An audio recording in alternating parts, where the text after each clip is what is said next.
Bonjour, bienvenue dans cette nouvelle vidéo d'Alform de la formation Scosiana 200-301 de la section automatisation et la programmabilité en réseau.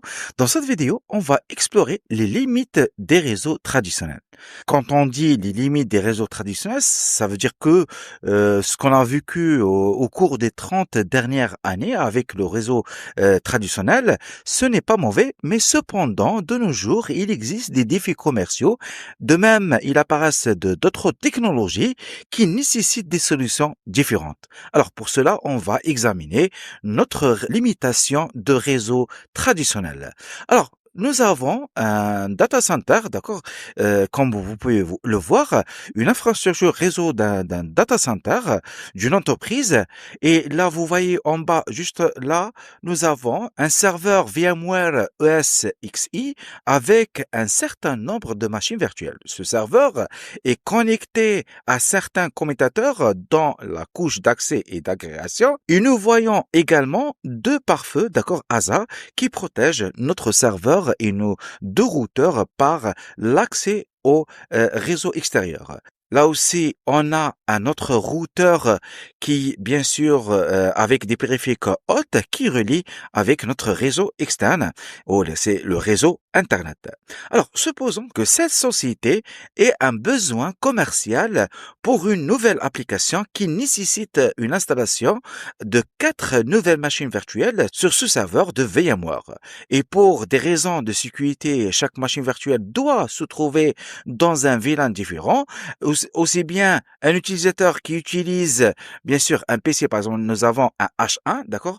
Alors, ce dernier qui est connecté à notre routeur R3, par la suite, il pourra, bien sûr, accéder à l'une des applications qui est hébergée par l'une des machines virtuelles.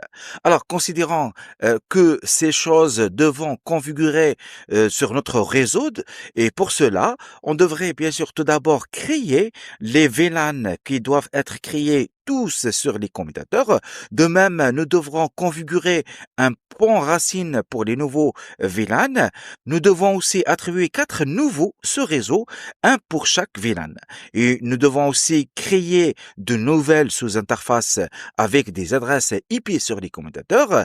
Et par la suite, nous devons configurer notre VRRP ou le HSLP sur les commutateurs pour les nouveaux VLAN, là pour assurer la haute disponibilité. Aussi bien nous devons faire ça de façon manuelle, de configurer les pare-feux pour permettre l'accès à notre nouvelle application ou ce réseau. Aussi bien, nous devons annoncer les nouveaux ce réseau dans un protocole de routage sur nos commutateurs, routeurs et de même pour les pare-feux. Alors, bien qu'il existe des outils d'automatisation du réseau, pour nous aider, nous utilisons souvent l'interface de ligne de commande pour configurer tous ces appareils un par un. Il s'agit d'un processus lent et manuel pour que notre ingénieur doit effectuer. Bien que la mise en service d'une nouvelle machine virtuelle ne prenne que quelques minutes, les préparations ou la préparation du réseau peut prendre quelques heures à l'équipe du réseau. De telles modifications sont généralement effectuées pendant les heures hors de travail, d'accord? Et non pas pendant les heures de travail, parce que là, on devrait faire premièrement les configurations et les changements nécessaires, et par la suite, on devrait faire des tests pour par la suite, on va mettre notre nouvelle configuration en production. Là, les virtualisations des serveurs est l'une des raisons pour lesquelles les entreprises recherchent quelque chose qui accélère le processus d'écrit.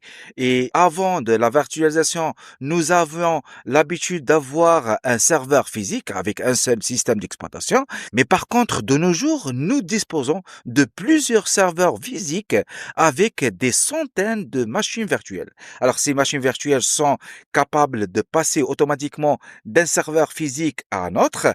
Et lorsque on franchise une limite de L3, c'est-à-dire la couche 3, d'accord? Alors là, vous ne devez pas attendre que l'équipe réseau apporte des modifications requises pour les listes de routage ou bien sûr pour les listes d'accès, pour que par la suite, ils vont la mettre en place.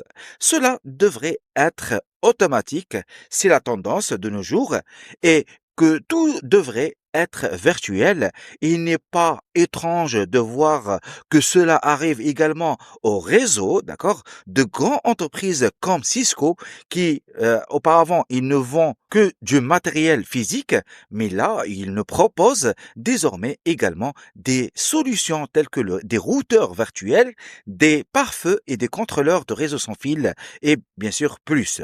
Alors, que nous pouvons exécuter sur des serveurs VMware.